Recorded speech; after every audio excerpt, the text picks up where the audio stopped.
ரொம்பவே quick and ஈஸியா வீட்லயே நெய் எப்படி காய்ச்சறதுன்னு நான் இந்த வீடியோல ஷேர் பண்ணிருக்கேன். வாங்க ஸ்டெப் பை ஸ்டெப்பா நான் வந்து உங்களுக்கு சொல்றேன். லாஸ்ட் 28 டேஸா வந்து நான் பால்ல இருந்து மலாய் கலெக்ட் பண்ணி நான் ஃப்ரீசர்ல ஸ்டோர் பண்ணி வச்சிருந்தேன். அதை தான் நான் வந்து இன்னைக்கு நெய்யா காய்ச்ச போறேன். இப்போ இன்னைக்கு காலையில நீங்க நெய் காய்ச்ச போறீங்க அப்படின்னா நேத்து நைட்டே வந்து நீங்க ஃப்ரீசர்ல இருந்து நார்மல் மோல்க்கு இருந்து இந்த மலாயை வந்து நீங்க தனியா எடுத்து வச்சிடணும். அப்பதான் நல்லா இலகி இருக்கும். இப்போ வந்து கொஞ்சம் கொஞ்சமா நம்ம வந்து ஃபர்ஸ்ட் பேட்ச் செகண்ட் பேட்ச் பிரிச்சு நம்ம வந்துட்டு ஐஸ் வாட்டர் ஊத்திட்டு நல்லா வந்து மிக்சியில பிளெண்ட் பண்ணி எடுத்தோம்னா தனியா வந்து பிரிஞ்சு வந்துடும். ஃபர்ஸ்ட் வந்து ஒரு க்ரீமி அந்த கன்சிஸ்டன்சிலே தான் இருக்கும். நீங்கள் அது இப்படி ஆயிடுச்சு அப்படின்ட்டு விட்டுறக்கூடாது. திருப்பி திருப்பி நீங்கள் வந்து அடிச்சுட்டே இருந்தீங்கன்னா தான் இந்த மாதிரி வெண்ணெய் தனியாக அழகாக பிரிஞ்சு வந்துடும். இந்த வெண்ணெயை தனியாக பிரிச்சதுக்கப்புறம் வந்து ஒரு தடவைக்கு 2 தடவை நீங்கள் வந்து கோல்டு வாட்டரில் நல்லா வாஷ் பண்ணிவிட்டு அதுக்கப்புறம் தான் நெய் காய்ச்சவே ஸ்டார்ட் பண்ணணும்.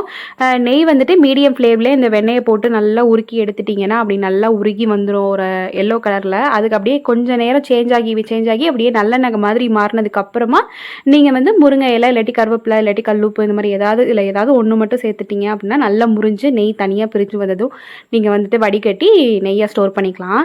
ரொம்பவே ஈஸியாக பண்ணிடலாம். நீங்கள் வந்துட்டு பால் வந்து நல்லா க்ரீமி மில்காக வாங்குறீங்க அப்படின்னா நீங்கள் கண்டிப்பாக வேஸ்ட் பண்ணாமல் வீட்டிலே நெய் காய்ச்சிட்டு யூஸ் பண்ணிக்கோங்க. நான் வந்து 28 டேஸாக சேர்த்த மலாயிலேருந்து எனக்கு வந்து கிட்டத்தட்ட ஒரு வந்து 1/2 லிட்டரு நெய் கிடச்சிருக்கு. அப்படின்னா பார்த்துக்கோங்க எவ்வளோ வந்து நமக்கு சேவிங்ஸ் ஆகுது அப்படின்ட்டு. ரொம்பவே வந்து வாசமாக கடையில் வாங்குற நெய் மாதிரியே இருக்கும்.